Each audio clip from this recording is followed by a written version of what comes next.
guys, welcome to our next Facebook Live video. I am here with Dr. Doug, and we're going to be covering a really important topic that is really key to making sure that your pet is healthy. And if you have any questions, you can just comment on this video. We'll be able to respond back to you in live time really quickly and promptly. But we're going to be covering pet obesity today and kind of making sure what we can do to make our pets in a healthy weight.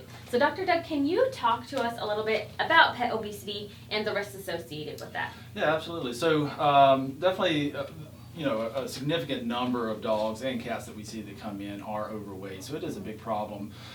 Just like in people, we'll see that carrying too much weight puts a lot more forces on our joints. And so we do see a lot of joint issues, whether that be arthritis or whatever, with our overweight patients. And then, of course, it can go all the way to the extreme of having metabolic problems. So diabetes or something like that is potentially directly associated with being overweight. Very good. I mean, it's really important, and I don't think very many pet owners really keep that on the forefront of their mind, making sure that their pet is a healthy weight. So can you tell us how pet owners can what they can be looking at, ways that they can tell that their pet might be at risk? Yeah, absolutely. Yeah, so I mean, a good thing would be to come in and weigh and just keeping a nice log of weights and what they're doing. Absolutely. Those numbers can be very important for us to kind of just watch trends. But what we're doing here on top of that is going to be just looking at their body condition and fat coverage over the body. All right, and so that's definitely something easy to do at home. Areas that we're looking at are going to be our ribs, seeing how much coverage is on the ribs.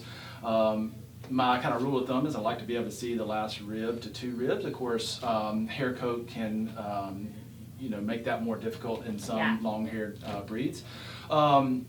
But you should be able to put your hands on those ribs and without too much difficulty, too much pressure, be able to feel those ribs.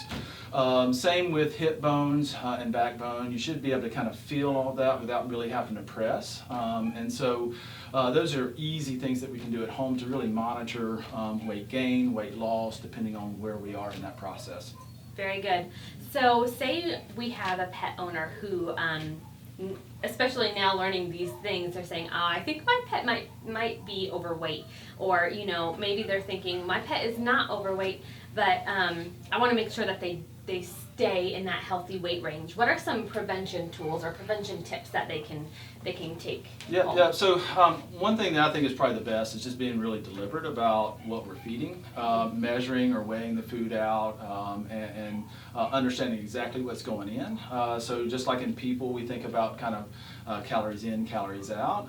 And although increasing activity and exercise is always great, you get a lot more bang for your buck by watching how many calories go in. It's a lot easier to cut calories going in than it is to increase calories coming out. And so, measuring food and just being very deliberate about that so that, we can adjust based on what we need to do, whether that's gain weight or lose weight. Well, that's really awesome, Dr. Doug. Thank you so much for teaching us and kind of sharing some tips and tools on what we can do at home to keep our pets in an ideal weight. And thank you guys for joining us once again, and we will catch you guys next time.